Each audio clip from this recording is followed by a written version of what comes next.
Hola, un saludo para todos nuestros seguidores, nuestras seguidoras. Les damos la más cordial bienvenida a una emisión más del programa Domingos de Café. Hoy tenemos un programa muy especial porque tenemos una invitada muy importante. Antes, agradecerles por sus mensajes, por sus sugerencias que hacen que nuestro programa se enriquezca cada vez más.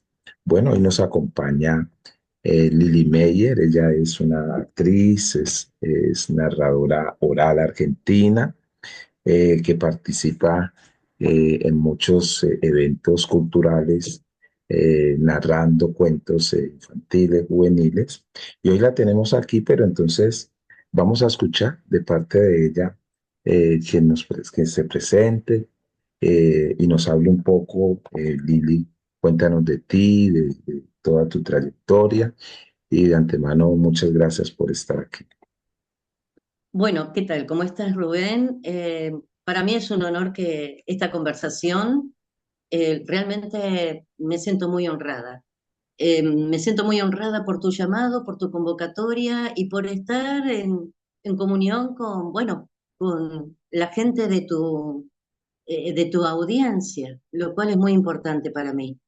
Yo empecé hace muchos años con esto del arte, del teatro, de la narración, de estudiar títeres, de estudiar clown, de ver por dónde podía yo entrar a estos espacios que son la historia de la humanidad prácticamente, porque la historia del arte también lo es, y, y entender que de alguna forma, cuando el espíritu empuja por llevar adelante lo que nosotros queremos hacer, realmente se termina logrando, aunque sea, no sé, tan de a poco como sea, pero se logra.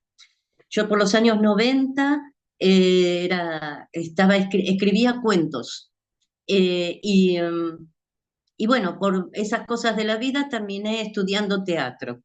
Y terminé estudiando teatro con mucha exigencia porque era en la escuela de un director muy importante que había, porque ya falleció, pero que había en Argentina, que era Raúl Serrano, y lo sigue siendo porque sigue siendo después de fallecido un hombre que marcó también la historia en el teatro argentino.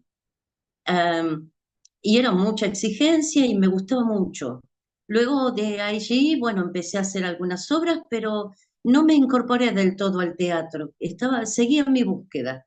Y allí fue que seguí estudiando títeres o manipulación de objetos y técnicas de clown, hasta que alguna vez alguien me dijo, vos no conocés la narración oral. Y justo en ese tiempo yo estaba estudiando o leyendo mucho a Eugenio Barba, que es un director muy particular de teatro y que no es argentino, por supuesto. Él es, bueno, ahora no me acuerdo si es sueco o no me acuerdo ahora realmente, lo tendría que chequear, pero bueno, estaban estudiando sus técnicas, él trabaja desde la antropología teatral y es el teatro físico y de austeridad, con movimientos muy amplios y también mínimos. Trabaja el logro de la acción pequeña. En ese momento me encuentro con un género que yo desconocía, que era la narración oral. En contextos de austeridad para la narración oral no necesitas más nada que un espacio, alguien con quien contar o una silla, que es la técnica que yo elijo. Ah, Así que me sorprendió muchísimo porque para mí fue un viaje magnífico esto de entrar en una historia que me están contando y a partir de ahí que se suspenda el mundo, que se suspenda el tiempo y el universo y comprender a través de esta suspensión que una historia es posible de ser navegada en mi mente como si estuviera viendo una película de cine maravillosa. Ya sea desde un cuento de hadas, ya sea de un cuento literario, ya sea de cuentos tradicionales de cualquier país o de leyendas. Y esto me pareció un hecho magnífico, un hecho diferente. Y desde entonces me enamoré del género y desde entonces que también he decidido, por, por tantos motivos, formar parte de este género y desde entonces que trabajo y es mi vida se traduce con el género narración oral escénica. Dijiste, tuviste una experiencia escribiendo, ¿sí? Eh, Ah, sí, escribía cuentos. Bien, y cuéntanos entonces un poco tu experiencia con la lectura, con los libros, y cómo fue, ¿no? Esa relación de niña en la juventud con los libros, y después si eso fue determinando o si siempre habías tenido esa curiosidad por la escritura o fue desarrollándote con la lectura. No, en realidad, yo, bueno, de niña tenía una tía que me acercaba a libros infantiles, mi tía Ana. Míralo a dónde me ha llevado. A mi tía Anita, mi tía Ana.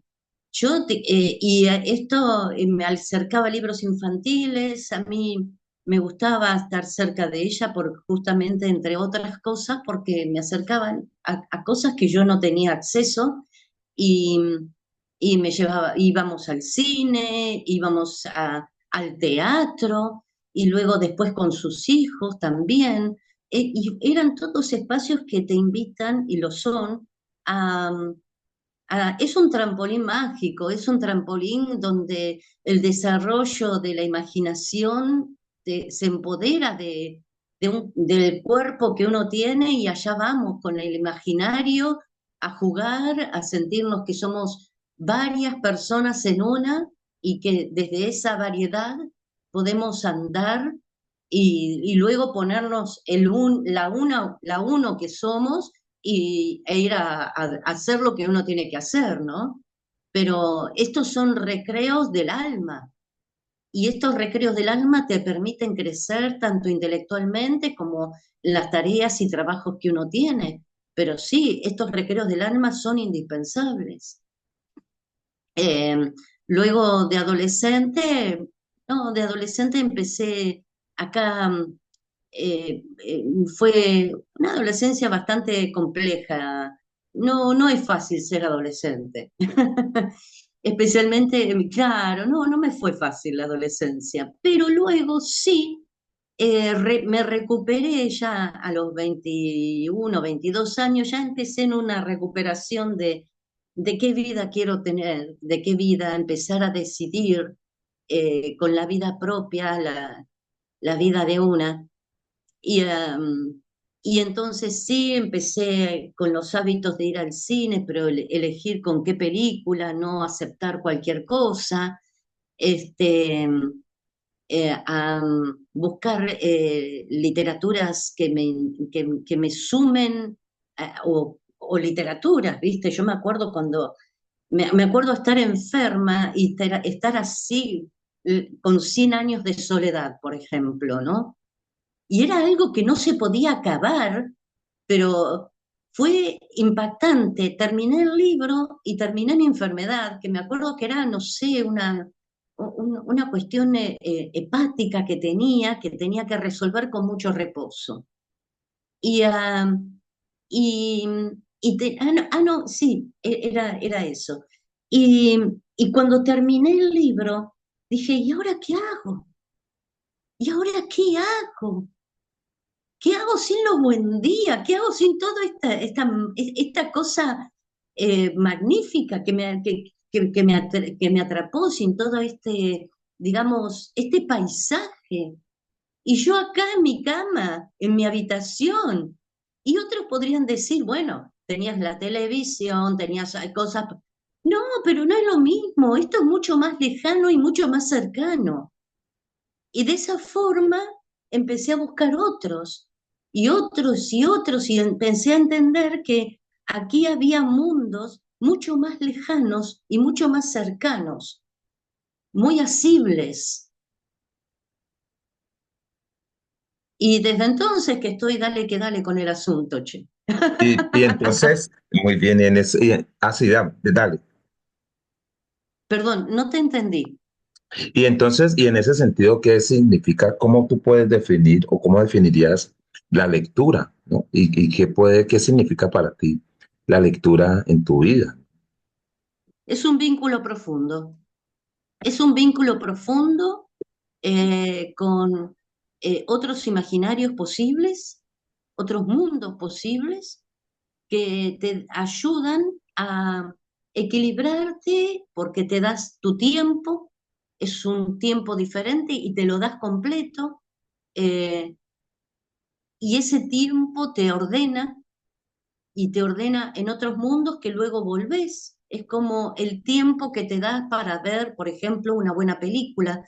Te tomas el tiempo de sentarte, de mirar, y que todo empieza y todo termina. Hay un tiempo real de comienzo, nudo, desenlace, y luego hasta llegar al final, ¿no? De la historia.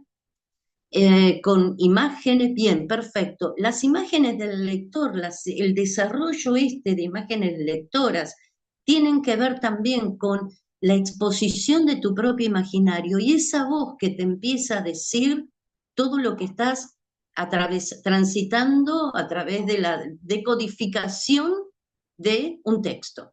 Un texto que es un tejido en el que vos te metés como lectora, a diferencia de la narración oral, que vos te metés en un tejido que es de dos y ahora somos tres. Y esa nueva decodificación genera también otro curso en el imaginario. O sea, es un estímulo de una profundidad maravillosa. ¿Cómo te lo puedo decir? Es maravillosa. Ahora, muy bien, ahora, ¿qué es la narración oral y qué buscas, ¿no? ¿Qué puede conseguir, por ejemplo, un narrador oral y cuál es tu finalidad como narradora oral? Mi finalidad como narradora oral es Pero antes dinos qué es la narración oral, ¿sí? la Como narración oral, algunas es contar características. con el otro. Bien, Es contar con el otro como principio número uno. Es contar con el otro. Es contar con el otro. No es contarle a otro. Es contar con el otro. Si yo te digo, yo te digo en este momento, había una vez una niña que corría y corría por un sendero, buscando a dónde ese sendero iba a terminar, para llegar a una casa que le habían dicho que había magia. Listo, eso es contar con tu imaginación. Por eso es contar con el otro. Eh, yo cuento con que vos te imagines a esa niña que es tu niña, de tu imaginario, con ese sendero que vos reconozcas y que no es el mío, y que ese sendero está siendo recorrido y andado y andado y andado por unos pies que vos estás imaginando. Y quizá te los imaginas de apartes, ¿viste? Como cuando ves cine, que abrís, que la cámara se va abriendo de a poquito y esa cámara sos vos. Y esa cámara sos vos realmente, desde una realidad propia, desde una historia propia, desde una conciencia propia. La narración oral te lleva a ese viaje. Y yo, ¿cuál es mi objetivo? Bueno, que muchas personas tengan ese viaje, capacitarme constantemente para que ese viaje tenga sentido. Y cuando doy clases, que en este momento estoy dando clases en Santa Teresita y también por Zoom, eh, cuando doy clases, justamente en donde hago mucho hincapié, es en este punto que es lo más delicado del narrador. El teatro muestra acciones. El narrador oral cuenta acciones que vos como espectador o como el otro, esa otredad que está en la escucha, atenta, está elaborando cada acción y cada imagen. El objetivo del narrador oral es lograr que esas imágenes estén en vos, pero son propias, nunca van a ser ajenas, ¿entendés? Y eso para mí es la gran maravilla. Un nivel de encuentro de libertades, pero encuentro real. Y aquí está para mí el gran secreto de la narración oral escénica.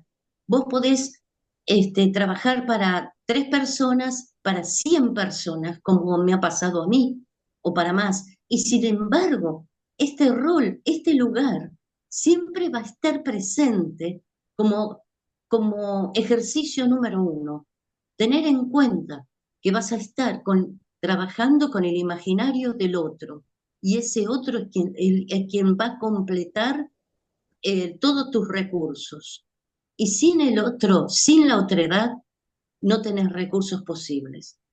Y esto es lo que genera y, y le da un lugar a la narración oral como diferente en este contexto de tanto encierro, digamos, de celular.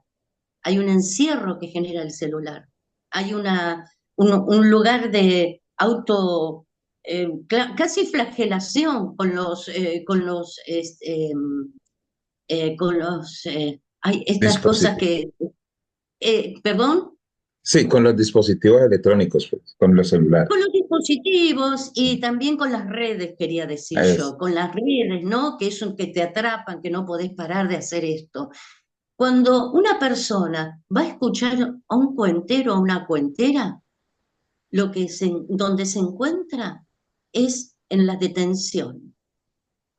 Y aquí cambia el mundo, en el terreno, en el territorio, en el terreno de la detención. Y en esa detención es donde comienza ese fluir de la imaginación propia. Y ese encuentro profundo, un encuentro donde hay varias personas imaginándose en las diferencias. Cuando digo las diferencias, digo que cada persona, si fueran 100, va a ver su propia caperucita roja, para dar un ejemplo que sepamos todos. Y desde este lugar, entonces, es un acto maravilloso. Por otro lado, hay acá un investigador teatral muy interesante que se llama, bueno, su apellido es Dubati, Jorge Dubati, que plantea que sobre el convivio del acto teatral. Perfecto. Un estado de convivencia con un objetivo en un tiempo determinado, en un lugar determinado.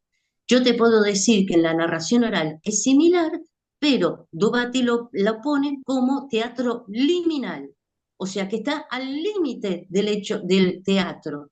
Es como el teatro de clown, el teatro de títeres, el teatro de la narración oral, que hace que ese convivio se encuentre en otro estado, donde el narrador oral no genera acciones, sino ni las representa, porque en realidad el narrador oral es el actor que reprime la representación para poder contarla. Y bien, esto lo escuché de un colombiano, Nicolás Buenaventura, que lo plantea de un modo muy interesante en cuanto al pensamiento técnico, y realmente me pareció una síntesis admirable del género, una muy buena síntesis del género. El actor que reprime la acción para poder contarla. sí. Claro, el maestro Nicolás Buenaventura. Bueno, ahora allí has hablado muy interesante, ¿cierto? Pero en el que está escuchando, ¿sí? Hay que suscitar todo esto, ¿no? Entonces hay que suscitar y despertar en él esa participación activa de la historia. Bien, entonces lo que quería saber era la diferencia entre, porque yo he leído un cuento y no es lo mismo que contarle un cuento, ¿sí? Claro, Cuando cuento una historia, hay unos elementos que surgen digamos, del canal en el que, de la expresión oral, ¿sí? De la comunicación oral, que no tiene, pues, los códigos que sí tienen la escritura, y que esos elementos van a ser determinantes, yo creo, los elementos, pues, de la expresión oral, para atrapar la atención en el espectador para hacerlo que participe, ¿sí? Porque no es lo mismo cuando yo me paro a leer, ¿ya? Un texto que también seguramente ellos se vinculan de manera indirecta a la historia, pero en la oralidad me parece que el vínculo es más activo, es más directo. Entonces me gustaría que nos comentaras un poco sobre la importancia o sobre los elementos que se deben de tener en cuenta para que el espectador participe, se vincule. Sí, claro. Esa es la parte más complicada, debo confesarlo, porque en realidad es donde el narrador se tiene que detener y comprender que no se puede contar todo. ¿Y por qué no se puede contar todo? Porque en realidad, ay, esa foto es cuando cuando estoy en lo de Juan y Emi narrando cuentos. En lo de Juan y Emi es un lugar hermoso que hay acá en Santa Teresita. Yo vivo en la costa de Buenos Aires, eh, justamente a 10 cuadras del mar, y, y fue un espectáculo muy, muy bonito, con mucha gente de público, y bueno, nada, estuvo muy lindo. Te decía, hay una edición que se le debe hacer al texto, porque justamente antes te decía, yo me encuentro con el texto que yo quiero contar, por algún motivo, o por algún motivo yo estoy leyendo cuentos, cuentos, cuentos, y me encuentro con un texto que ay, esto tengo que contarlo, por algún motivo, personal, individual, del pensamiento ideológico, del pensamiento espiritual, lo que vos quieras. Pero por algún motivo, este cuento a mí me resuena en el alma. Entonces es cuando yo tengo que llevarlo adelante. Um, lo vuelvo a leer varias veces. Una vez que lo volví a leer, siento que hay una decantación en mí que empieza a transitar una lectura transversal del cuento. Porque todo cuento, como decíamos antes, todo texto es un tejido, y con ese tejido yo tengo que armar un cuento contado de, supongamos, suponte 10 minutos, cuando el tejido completo sería, suponte, en cuanto a lectura, de 20, el doble de tiempo.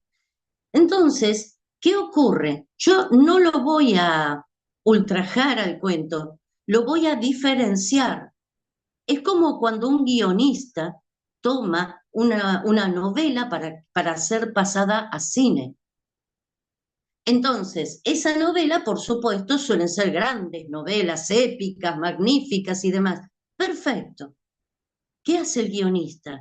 Toma una serie de personajes pivot, toma una serie de circunstancias o escenas, situaciones para desarrollar que lo van a llevar a un objetivo que va a ser determinante para el camino de ese héroe que va a completar con el objetivo, y acá va la unidad entre el actor y el narrador, perdón, autor y el narrador oral. Yo no sé si estoy siendo clara con la idea de ser sintética. Por favor, decime, Rubén.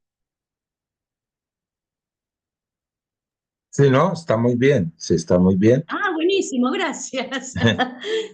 Bien, porque viste, a veces uno trata de generar una síntesis y logra un lío. Bueno, y entonces en este momento es cuando hay un encuentro entre la narradora y la autora o el autor. Por ejemplo, cuando yo trabajé La Grasita, que es una novela que yo trabajé con la autorización de la autora, en algún momento le hice consultas sobre el guión que yo estaba creando, o sea, la dramaturgia de la novela, para poder avanzar y avanzar y avanzar. Y tuve correcciones concretas, como ocurre en el cine. Y la autora de La Grasita, que es Mercedes Pérez Savi, que es una Claro, escritora argentina de literatura también. infanto-juvenil, Sí, la maestra, claro, hemos participado en varias actividades, sí.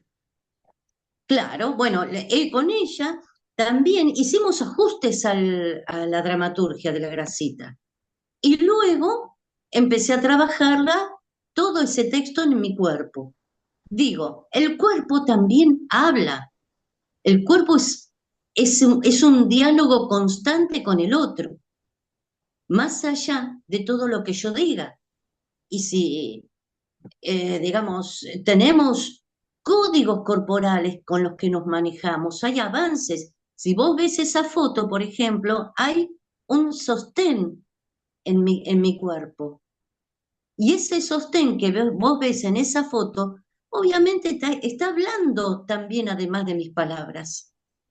Bueno, de eso se trata entonces el concepto de, bueno, ¿qué hacemos ahora? Bueno, ahora hay que atravesar todo el texto, como despejar el eje de todo este tejido y una vez que tenga despejado el eje, ver cómo lo voy atravesando para que este eje tenga acciones de sentido que el otro, con el cual el otro pueda empezar el juego junto conmigo y podamos contar juntos esta historia.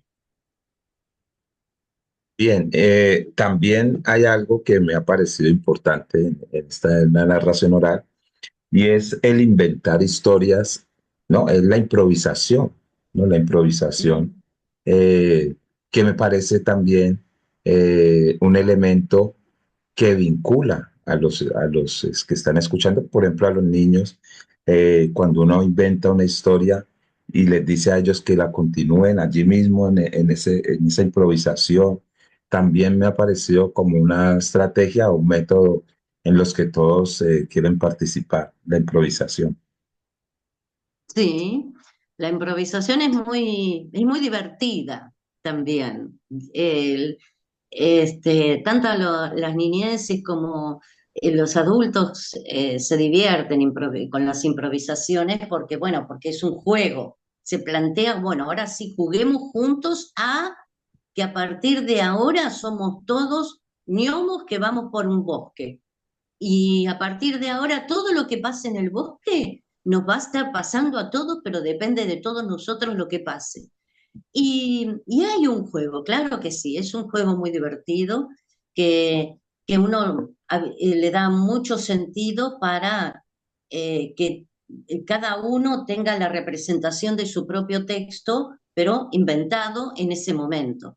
O sea, hay otro lugar para el texto, que es, bueno, inventamos todos un texto nuevo. Cuando la representación del texto se hace internamente a través del narrador, durante la improvisación hay un generar textos contados entre todos. Esta es la diferencia y que es un juego muy interesante. Es como, no sé, tirar papelitos al techo y que cada uno agarre su papelito y a partir de ahora cada uno va a hacer algo con el papelito, que tiene algo escrito, que también se hace. Y a partir de acá se generan también personas que le dan, que toman la palabra.